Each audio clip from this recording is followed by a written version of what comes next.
বাংলাদেশের রাজনৈতিক অঙ্গনে এক অভূতপূর্ব উত্তেজনা ছড়িয়ে পড়েছে বেগম খালেদা জিয়ার বর্তমান শারীরিক অবস্থাকে ঘিরে। ঠিক এমন সময় হঠাৎ করে একটি নতুন গুঞ্জন পরিস্থিতিকে আরও জটিল করে তুলেছে। কিছু অনানুষ্ঠানিক সূত্র দাবি করছে, দীর্ঘ চিকিৎসা, টানা সংকট আর একাধিক অঙ্গের কার্যকারিতা হঠাৎ কমে আসার পর অবশেষে তিনি আর এই দুনিয়ায় নেই। আল্লাহর ডাকে সাড়া দিয়ে চিরদিনের জন্য বিদায় নিয়েছেন।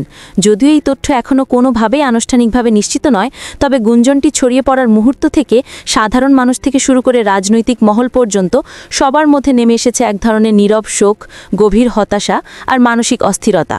দেশের এই প্রবীণ নেত্রীকে নিয়ে এতদিন যে চিকিৎসা চলছিল, চিকিৎসকদের স্বীকারোক্তি অনুযায়ী তার শরীর কয়েক সপ্তাহ ধরেই ছিল মাল্টিপল অর্গান কমপ্লিকেশনের ভেতর। নতুন সংক্রমণগুলোর কারণে আগের রোগগুলো আরও আক্রমণাত্মক হয়ে উঠেছিল।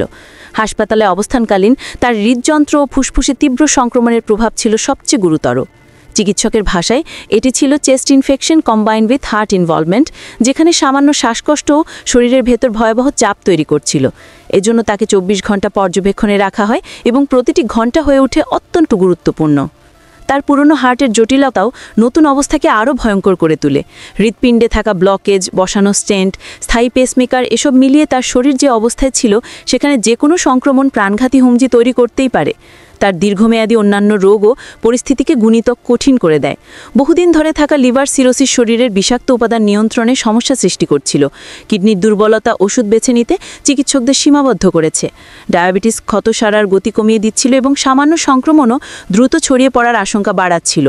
বয়সজনিত দুর্বলতা, আর্থ্রাইটিস, চোখের নানা জটিলতা সব মিলিয়ে তার দেহে যেন প্রতিটি অঙ্গ আলাদাভাবে বিপদের সংকেত দিচ্ছিল।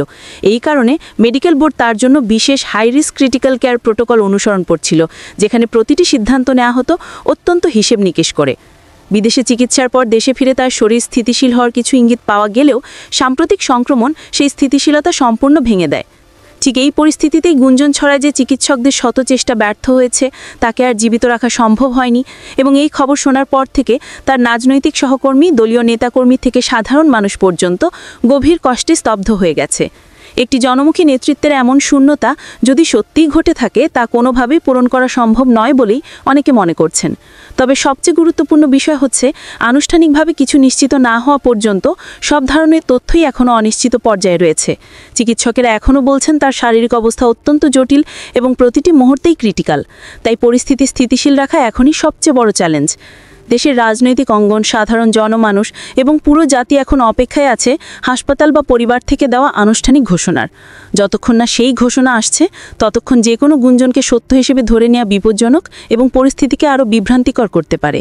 সব মিলিয়ে বলা যায়, পুরো দেশ এখন এক অনিশ্চয়তার ছায়ায় ঘেরা, আর এই সংকটের প্রতিটি আপডেটই জাতির সামনে নতুন প্রশ্ন ছুড়ে দিচ্ছে।